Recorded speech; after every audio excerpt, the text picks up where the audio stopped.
Howdy gents. Today we will have the amazing opportunity to show off my favorite jet from the atomic age, the F104 A Starfighter.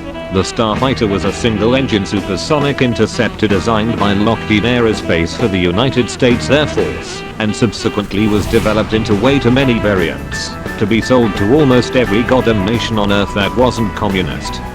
While its time with the United States Air Force was relatively short, being retired from active service in 1969 to be replaced by aircraft better suited for multi-role operations, the F104 set a number of records, including the records for top speed and highest altitude reached by an operational fighter when it entered service in 1958. The secret to the Starfighter's success was the J79 GE3 engine, which produced 3,940 kilograms of thrust at full throttle and a staggering 6,060 kilograms when you kick on the afterburner.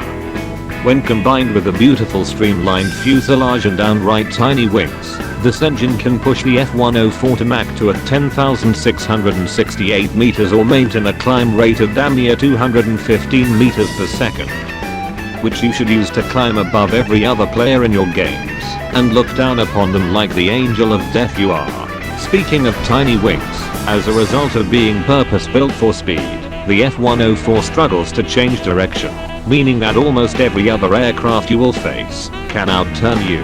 However, all you need to remember is your F key, as dropping your flaps suddenly turns you into dances with MiG-21s, and you can surprise players who expect you to be little more than a piloted missile.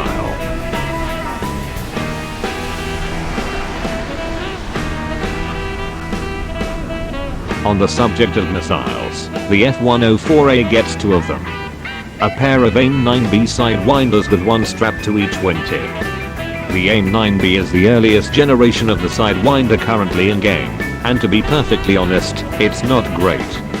Its infrared seeker is only capable of tracking enemy aircraft from the rear, and its pathetic G-tolerance means that, if the target even gently maneuvers, it is very likely that your $15,000 missile will streak off into the blue, having lost log. To get the most out of your missile, find targets that are either not maneuvering or are distracted, and only launch when you are within 1.5 to 1.8 kilometers of the target.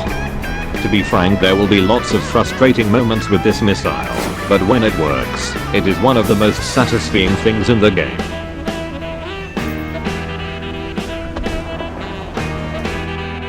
Thankfully, you also get a gun to make up for the missile's unreliability. The M61 20mm Vulcan cannon spits out rounds at a rate of 6,000 RPM, which will chew through the 750 rounds on board like no tomorrow, but it is perfect for situations where your missiles are useless, like head-on passes, strafing runways, and bullying people who think it's fun to up to World War II strategic bombers.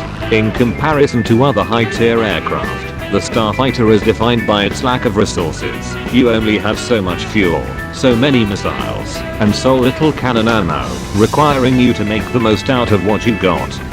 By the way, take 20 minutes of fuel if you intend to use the afterburner at all, unless you want to find out what it's like gliding back to base with wings the size of a small kite. You may wonder why I seem to love the Starfighter when there are so many better options at top tier, and I cannot say for sure.